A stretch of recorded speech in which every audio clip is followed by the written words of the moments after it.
मागोवा घ्यायच्या पोलिसांच्या सगळे मला पुढे घ्या लोकांनी पुढे वाचत मी गर्दी करची मी सगळे अध्यक्षांनी जे कोण असत आणि पुढे हार घालपाकरता तयार राहायचे जी बशीतल्यान गोंयचे ना हांगासर तेंचे उलोवप जातले सगळ्या लोकांकडे बघतात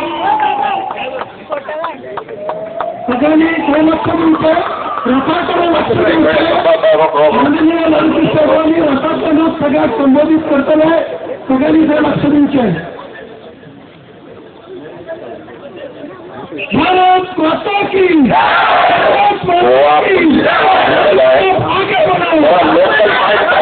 लोकल माइक बंद कर दीजिए। गोवा पुलिस से निवेदन है आप ये लोग बैरियर हटा दीजिए और लोगों को रथ के सामने जो लेफ्ट और राइट साइड पर है सब आप रथ के सामने आ जाइए। अडवाणी जी रथ के अंदर से ही आपको संबोधित करेंगे। गोवा पुलिस से निवेदन है लोगों को आने दीजिएगा, बैरियर हटा दीजिएगा। अडवाणी जी रथ के अंदर से ही आपको संबोधित करेंगे।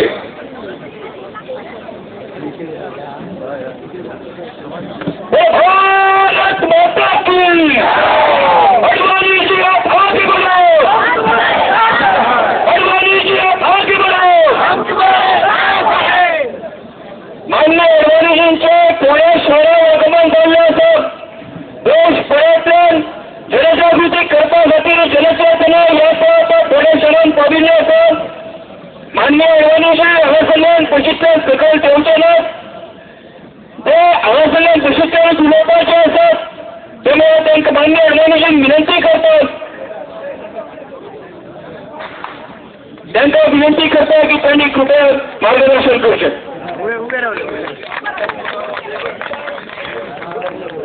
भारत माता की भारतीय जनता पार्टी भारतीय जनता पार्टी को भारतीय जनता पार्टी को अडवाणी जी आप आगे बढ़ो, अडवाणी जी आप आगे बढ़ो। भारतीय जनता पार्टी को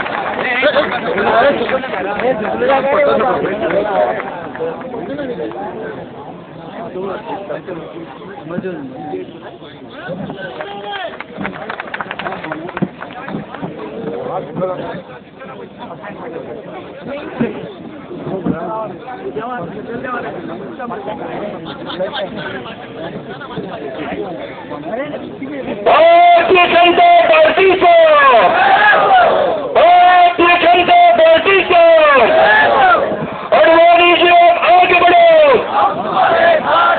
अडवाणी जी आप आगे बढ़ो। 11 अक्टूबर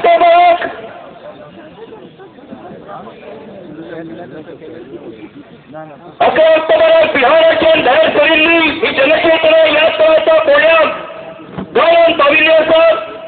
मान्य अडवाणींच्या हांगासर उलोवप जातले तेंचे वांगडा ह्या यात्रेचे अखिल भारतीय प्रमुख भारतीय जनता पार्टीचे जनरल सेक्रेटरी खासदार अनंत कुमार हांगासर उपस्थित आसात। हांव मागता सगळ्यांक की सगळ्यांनी तांचे स्वागत करचें। तशेंच आनी एक खासदार भारतीय जनता पार्टीचे स्पोक्सपर्सन आणि जनरल सेक्रेटरी श्री रविशंकर प्रसादजी हांगासर आसात तेंचे सगळ्यांनी स्वागत करचें। मान्य अडवाणीजी वांगडा रविशंकर प्रसाद जी केवल मात्र हमारे संयोजक नहीं है, अयोध्या केस में रामलाला जी का वकील होकर के अयोध्या केस भी जीता है।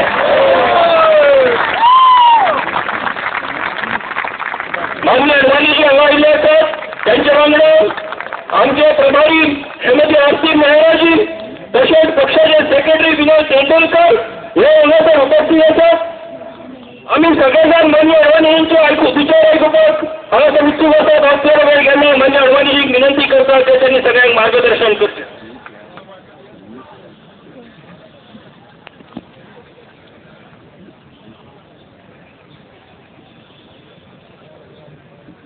कर्नाटक से जब मैं गोवा पहुंचा सीमा के भीतर, तो मनोहर पर्रिकर जी मुझे मिले थे और उन्होंने कहा कि सभाएं दो ही हैं, एक सभा पहले थी और एक कहा मापसा में है, और बाकी तो कहीं कहीं पर एक दो स्थानों पर स्वागत है. अब इसको अगर मैं स्वागत कहूं तो सभा क्या होती है?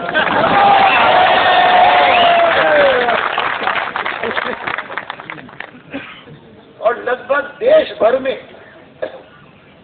जब से बिहार से 11 तारीख को शुरू किया है तब से यही स्थिति है, और इसीलिए स्थान स्थान पर लोगों को घंटों खड़ा रहना पड़ता है प्रतीक्षा में कि रथ कब पहुंचता है और हम कब सुनते हैं इस यात्रा का संदेश. मैं आपको बता सकता हूं कि मैंने जीवन में 6 यात्राएं की हैं. पहली यात्रा 1990 में सोमनाथ से अयोध्या तक की थी, जिसको राम रथ यात्रा के रूप में भी लोग जानते हैं. उसके बाद 4 यात्राएं और की और ये 6ठी यात्रा है. जब ये यात्रा घोषित की तब मेरे मन में भी थोड़ी सी चिंता थी कि भ्रष्टाचार के बारे में बहुत कुछ लोग सुन चुके हैं. पार्लियामेंट में हमने पूरा एक सेशन दूसरी कोई चर्चा नहीं होने दी सिवाय इन स्कैम्स के. एक के बाद एक 5-5, 6-6 स्कैम्स की चर्चा हुई. तो कितना सुनेंगे भ्रष्टाचार, बहुत तंगा है. लेकिन जब से लेकर के मैंने यात्रा शुरू की है, मैंने केवल भ्रष्टाचार की बात नहीं की है. एक और बात भी मैंने 3 साल पहले प्रधानमंत्री को लिख करके उठाई थी कि हिंदुस्तान को दुनिया का प्रथम राष्ट्र बनाने के लिए या कम से कम पहली पंक्ति में पहुंचाने के लिए भारत में बहुत संसाधनों की जरूरत है, और देश के भीतर संसाधन है. लेकिन दुर्भाग्य की बात है कि बहुत लोगों ने, जिन्होंने भ्रष्टाचार से कमाया है, जिन्होंने बेईमानी से कमाया है, उन्होंने अपनी बहुत सारी पूंजी स्विट्जरलैंड की बैंकों में रखी है, विदेशी बैंकों में रखी है. उसको हम काला धन कहते हैं, लेकिन पश्चिमी राष्ट्र आज उसे डर्टी मनी कहते हैं, गंदा धन. और अमेरिका, जर्मनी, फ्रांस, ये सब देश जो परेशान हैं, आज आर्थिक संकट में है, उसका एक कारण है डर्टी मनी. और कहते हैं डर्टी मनी ने बैंकिंग इंस्टीट्यूशंस को बर्बाद किया है. उसके कारण उन्होंने यूएन सिक्योरिटी काउंसिल से प्रस्ताव पारित करवाया और दबाव डाला है स्विट्जरलैंड की बैंकों पर. नतीजा ये हुआ है, इस साल 2011 में स्विट्जरलैंड की पार्लियामेंट ने एक प्रस्ताव पारित किया है, एक एक्ट पारित किया है, कानून पारित किया है, जिसका नाम है restitution of illicit assets act 2011. मैं पत्रकारों से निवेदन करूंगा कि इसको रिपोर्ट करें कि स्विट्जरलैंड की पार्लियामेंट ने कानून पास किया है कि जिन्होंने बेईमानी से पैसा कमा करके हमारी बैंकों में आकर के जमा करवाया होगा, हम उसको उन देशों को वापस पहुंचाएंगे. अंदाजा है कि हिंदुस्तान का जो धन स्विट्जरलैंड की बैंकों में है वह 25 लाख करोड़ रुपए है. 25 लाख करोड़. आप कल्पना करिए, एक अभी इन दिनों में 2G स्पेक्ट्रम स्कैम की बात हुई है, जिसमें कुल मिला करके 1,76,000 करोड़ की बात है घाटे की. 1,76,000 करोड़ का मतलब है कि 2 लाख करोड़ से भी कम. और 25 लाख करोड़ अगर हिंदुस्तान में वापस आ जाए तो नक्शा बदल जाएगा हिंदुस्तान का. मैं मानता हूं अगर आ जाएंगे तो मैं सरकार को कहूंगा कि 25 लाख करोड़ सारे के सारे हिंदुस्तान के गांव में लगा दो, शहरों में मत लगाओ। गांव में लगा दोगे तो हिंदुस्तान का एक गांव भी ऐसा नहीं बचेगा जहां पर बिजली न हो, शुद्ध पीने का पानी न हो, किसान के लिए अपने खेत के लिए जल न हो, अच्छा विद्यालय न हो, अच्छी डिस्पेंसरी न हो, पक्की सड़क न हो। सारे हिंदुस्तान में ग्रामीण भारत जो है वो चमक जाएगा, ग्रामीण भारत समृद्ध हो जाएगा और एक नया भारत बन जाएगा। मेरे साथ 3 नारे लगाइए। पहला नारा होगा, मैं कहूंगा भ्रष्टाचार, आप कहेंगे मिटाएंगे। जोर से कहिए, भ्रष्टाचार, भ्रष्टाचार। दूसरा नारा होगा, मैं कहूंगा काला धन, आप कहेंगे वापस लाएंगे। काला धन, काला धन। और इन दो बातें करेंगे तो उसका परिणाम होगा कि एक नया भारत बनेगा। इसीलिए मैं कहूंगा भारत देश, आप कहेंगे नया बनाएंगे। भारत देश, भारत देश।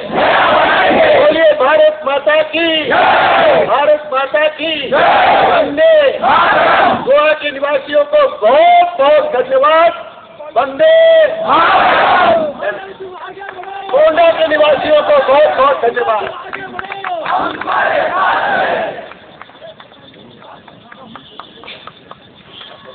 गोंडा के सभी यहाँ के निवासियों को बहुत बहुत धन्यवाद। आप सबका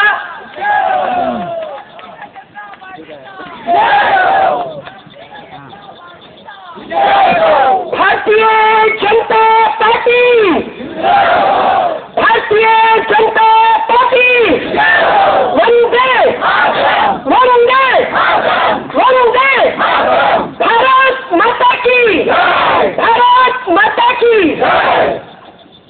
भारत माता की, भारत माता की। वंदे, वंदे। अडवाणी जी आप आगे बढ़ो, हम तुम्हारे साथ हैं। अडवाणी जी आप आगे बढ़ो, हम तुम्हारे साथ हैं। विनंती असा की यात्रा नंतर मुखार होते सगळ्यांनी कृपया मातशें रस्तो खाली करतो, सगळ्यांनी गाडयेच्या मुखार वचचें। भारत माता की।